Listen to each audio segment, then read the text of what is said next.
Hey guys, welcome back to our YouTube channel value investor. आप सभी को हमारे वैल्यू इन्वेस्टर चैनल पे मैं तहे दिल से वेलकम करता हूं।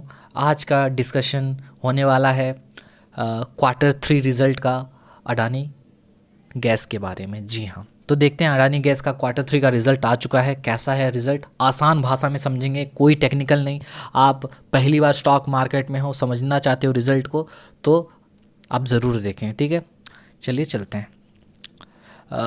अडानी टोटल गैस जो है भाई, इनका प्रॉफिट आफ्टर टैक्स आया है 127 करोड़ का, और ये कंसोलिडेटेड प्रॉफिट है। कंसोलिडेटेड का क्या मतलब होता है, अगर मैं बताऊं, सिंपलेस्ट वे में बताऊं गाइस, देखो होता क्या है कि आप कमाते हो 50,000 रुपया महीने का, आपका भाई कमाता है 30,000 रुपया महीने का, ठीक है, आपके पापा कमाते हैं 80,000 महीने के, ठीक है। तो अगर मैं बोलूँ भाई टोटल कितना कमाते हो, टोटल बताओ ना, टोटल बताओ ना, तो आप क्या बोलोगे?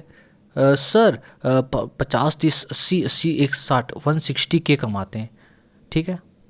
तो मैं बोलूँगा कंसोलिडेटेड 160 कमा रहे हो। ओहो, तो सर कंसोलिडेटेड का मतलब होता है सारे चीज़ों को जोड़ के कितना हो रहा है। ओके, तो टोटल अडानी टोटल गैस का अगर प्रॉफिट आफ्टर टैक्स देखें तो 127 करोड़ हो रहा है। मतलब सारे चीज़ों को जोड़ के अगर देखें और खर्चे को घटा के देखें 127 करोड़ का है। ओके सर, ठीक है, अडानी टोटल गैस, ठीक है। और ये रिज़ल्ट जो है भाई 31 दिसंबर 2021 तक का है, ठीक है, पिछले 3 महीने का। अच्छा, क्वार्टर ऑन क्वार्टर कंपैरिजन होगा भाई। पहला क्वार्टर ऑन क्वार्टर मतलब इस क्वार्टर को जस्ट उसके पिछले क्वार्टर से कंपेयर करेंगे। ओके, तो क्वार्टर 3 को क्वार्टर 2 से कंपेयर करना है, ठीक है। चलो करते हैं सर।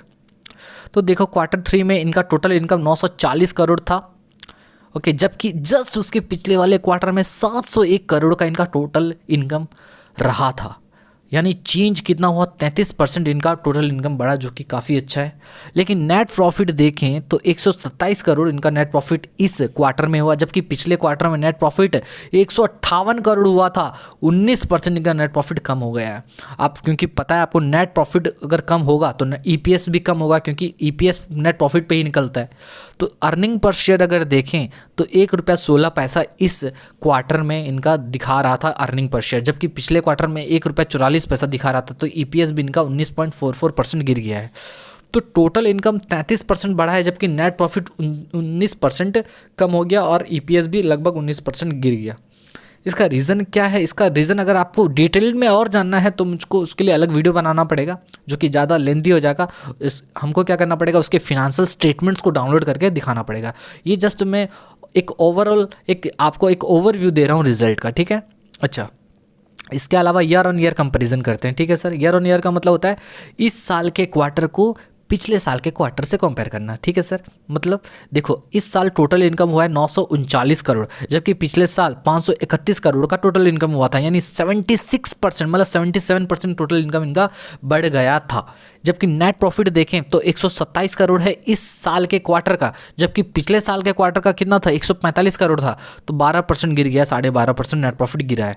जबकि ईपीएस इस साल के क्वार्टर का 1 रुपया 16 पैसा है, जबकि पिछले साल का 1 रुपया 33 पैसा था। तो भैया ईपीएस भी यहाँ पर गिरता हुआ दिख रहा है। सिर्फ टोटल इनकम में चेंजेस अच्छा दिख रहा है, बाकी नेट प्रॉफिट और ईपीएस कम हुआ है। अच्छा, ठीक है। अब देखते हैं पिछले 9 महीने का रिजल्ट को पिछले साल के 9 महीने का, मतलब इस साल के 9 महीने के रिजल्ट को पिछले साल के 9 महीने के रिजल्ट से कंपेयर करेंगे, ठीक है सर। अगर मैं 9 महीने का देखूं रिजल्ट गाइस, तो देखो इस साल का 9 महीने का रिजल्ट है 2172 करोड़, जबकि पिछले साल का 9 महीने का रिजल्ट था 1195 करोड़ का टोटल इनकम। ओके, इनकम का मतलब होता है टोटल इनकम, मतलब क्या, उनका जो रेवेन्यू हो रहा है। Okay, total income 1195 crore.